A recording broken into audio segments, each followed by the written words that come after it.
Quand vous décidez enfin de quitter, que ce soit une personne, un ami, un membre de la famille ou un conjoint, c'est un choc pour votre système. Au départ, c'est un choc pour vous, comme une montée d'adrénaline. Vous venez de faire plusieurs loopings sur les montagnes russes les plus terrifiantes. Votre cœur s'emballe et vous vous dites « Je suis parti, c'est fini ». Peut-être avez-vous décidé de déménager de chez eux ou vous ne voulez plus aller aux mêmes événements ou lieux. Peut-être avez-vous même décidé de supprimer leur numéro et de bloquer leurs coordonnées. Il s'agit de couper émotionnellement et physiquement les liens avec des personnes qui vous ont blessé. Cette vidéo parle de ce qu'ils pensent lorsque vous vous éloignez d'eux. Il y a 3 choses probables qu'ils peuvent penser à votre sujet après que vous soyez parti, après que vous les ayez quittés, après que vous ayez coupé tout contact. Pour en savoir plus, restez sur cette vidéo. Mais avant de commencer, je vous serais extrêmement reconnaissant si vous appuyez sur le pouce levé, car cela m'aide à faire connaître cette philosophie à plus de personnes. Si vous ne voulez manquer aucune vidéo, abonnez-vous et activez la cloche. Quand je suis parti d'une relation toxique il y a quelques années, j'ai fait tout cela. Je suis allé jusqu'à refuser de parler des choses pour la énième fois. J'ai bloqué, supprimé tous les souvenirs, les photos, les cadeaux, tout jeté à la poubelle. Partir ne se limite pas à enfiler vos chaussures et à courir vers le coucher du soleil. Cela signifie couper tous les liens, les souvenirs et le contact. Peu de temps après la montée d'adrénaline, la réalité s'installe. Oh, je suis de nouveau célibataire, je suis seul. C'était une réaction normale en y repensant. L'euphorie initiale de retrouver enfin ma liberté face à une personne toxique s'est calmée. Lorsque vous partez, vous pouvez obtenir plusieurs types de réponses. Des insultes, de l'agressivité, des menaces ou encore des supplications pour que vous reveniez, ou ils peuvent ne rien faire. Vous pourriez même expérimenter une combinaison de tout cela et plus encore. Selon moi, il y a 4 choses possibles qu'ils peuvent penser après votre départ. Bien sûr, je dois généraliser ici. Et si j'oublie quelque chose, je m'en excuse, mais cela est basé sur mon expérience, mes recherches et des conversations avec d'autres personnes. Si vous êtes parti, félicitez-vous. Soyez extrêmement fiers de votre décision. Voici ce qu'ils pensent lorsque vous partez. Première pensée. Vous reviendrez. La première chose que la personne que vous avez quittée se dit est que vous reviendrez. C'est particulièrement courant chez les personnes toxiques, comme les narcissiques. Rappelez-vous qu'un narcissique pense toujours avoir raison et qu'il est en droit d'obtenir ce qu'il veut, comme il le veut. Si vous avez fréquenté ou côtoyé une personne se croyant tout le temps en droit, pauvre de vous. Vous comprendrez vite qu'il pense vraiment ainsi. Ils croient sincèrement que même si vous les quittez, vous reviendrez en rampant. Ils diront des choses comme « Vous essayez juste de jouer les malins, mais vous reviendrez » ou « Vous n'êtes rien sans lui, vous reviendrez, tu verras ». Ils croient vraiment que vous ne pouvez pas faire mieux qu'eux.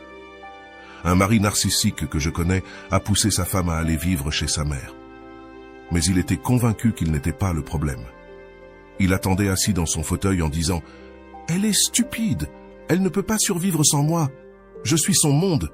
10 ans plus tard, après un divorce difficile, cet homme délirant pense toujours qu'ils vont finir ensemble. « Tu verras », dit-il, « elle va se séparer de son nouveau partenaire et revenir avec moi. » C'est étrange.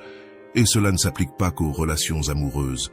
Cela peut aussi concerner des amis ou des membres de la famille. J'ai coupé les ponts avec un ami très égoïste il y a quelques années. Il ne l'a pas vu venir. Il m'avait harcelé, manipulé et maltraité bien trop longtemps. Quand je me suis éloigné, il disait aux gens que nous connaissions « Je ne comprends pas le problème, mais vous verrez. C'est un loser. Il n'a rien sans moi. Il reviendra ? Eh bien non, je ne suis pas revenu. » Si vous voulez vous motiver davantage pour vous convaincre que vous avez bien fait de quitter cette personne toxique, sachez qu'ils pensent sincèrement que vous êtes faible et que vous allez craquer. Mais vous n'avez pas besoin d'eux pour être heureux et vivre une vie épanouie. Personne n'est indispensable, surtout une personne toxique. Deuxième pensée. Tu ne m'as jamais aimé. Voici la deuxième pensée. Tu ne m'as jamais aimé. Tout ça n'était qu'un mensonge. J'ai été trahi. C'est du pur mensonge, et je vais vous expliquer pourquoi. Face à une personne toxique, vous avez 2 choix, couler ou nager.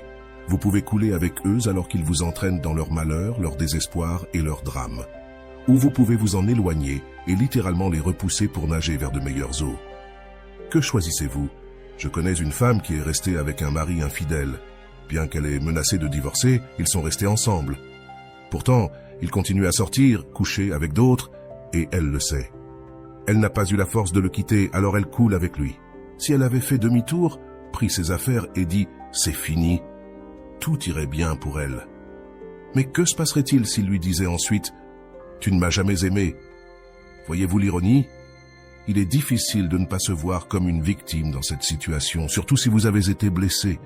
Mais pourquoi vous accuserait-on de ne jamais les avoir aimés? Vous avez probablement tout essayé. Thérapie de couple, disputes, discussions sans fin, sans aucune résolution. Vous avez même pris sur vous leurs problèmes. Pourtant, rien de tout cela ne vous a mené nulle part. Vous avez donc fini par abandonner pour protéger votre santé mentale et votre avenir. Ils ne savaient pas comment vous aimer réellement. Rappelez-vous cela. Quand ils vous diront à nouveau que vous ne les avez jamais aimés, c'est totalement faux. Ne tombez pas dans ce piège. Troisième pensée. Je n'ai rien fait de mal. Ensuite, ils penseront, je n'ai rien fait de mal. Pourquoi m'a-t-il ou elle quitté? Y a-t-il quelque chose de plus agaçant qu'une personne qui refuse d'admettre ses erreurs ou qui est tellement dans le déni qu'elle se pense parfaite? Je ne crois pas. Récemment, je discutais avec une femme que j'avais rencontrée sur une application de rencontre. Tout se passait bien, nous avions des intérêts communs, il y avait de l'attirance et c'était amusant. Puis, soudainement, je lui propose de se revoir et elle me répond « Je suis occupée pour les 3 prochains mois ». J'ai été surpris par sa réponse. Je lui ai simplement dit « Je suppose que tu n'es pas intéressé, tu joues ». Elle a répondu « Non, je suis occupée, mais tu dois t'adapter à mon emploi du temps ». J'ai refusé de continuer et j'ai dit « Je suis dehors ».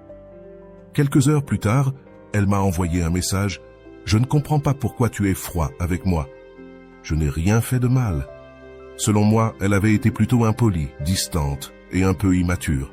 Si on s'entend bien avec quelqu'un, pourquoi dire « Je suis occupé pour 90 jours », ce qui était faux. Nous ne nous sommes plus jamais parlé et j'ai arrêté de perdre mon temps. Le fait est qu'ils disent de telles choses pour se dédouaner. Parfois, les gens sont hypersensibles ou dramatisent tout, ça m'est arrivé aussi, mais souvent, les personnes dans le déni ne réalisent même pas qu'elles ont blessé l'autre. Admettre une erreur est difficile, mais accuser les autres est beaucoup plus facile. Pour que vous ayez pris la décision de partir, ce n'est pas simple. Ils ont probablement fait quelque chose de vraiment mauvais pour vous pousser à vous éloigner. Ne vous laissez pas manipuler par ce genre de gaslighting ou de culpabilité. C'est une tactique bon marché. Le problème, c'est eux, pas vous. Souvenez-vous de ceci, le passé est le passé. Les personnes que vous avez quittées, qu'elles soient des ex, des amis ou des membres de votre famille, n'ont plus d'importance dans votre vie. Cela peut sembler dur, mais c'est de votre vie qu'il s'agit ici. Ils ont eu de nombreuses chances d'en faire partie, mais ils ont tout gâché. Laissez-les dans leur rancœur. Laissez-les dire du mal de vous, essayez de vous critiquer ou de vous humilier.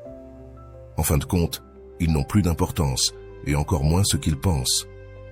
Imaginez que vous marchiez dans la rue et qu'un inconnu vous dise « Tu ne m'as jamais aimé, je ne t'ai jamais fait de mal, qui crois-tu être ?» Vous ririez probablement, l'ignorez et continuerez votre chemin tranquillement. C'est ainsi que vous devez voir ceux que vous avez quittés. Laissez-les tranquilles, ignorez-les, avancez et faites des projets sans eux. Entourez-vous de personnes sincères et bienveillantes qui veulent vraiment le meilleur pour vous. Ces personnes existent. Elles regardent peut-être même cette vidéo en ce moment. Merci d'avoir regardé. N'oubliez pas de commenter, aimer et vous abonner. Et si vous avez aimé cette vidéo, voici d'autres contenus qui pourraient vous intéresser.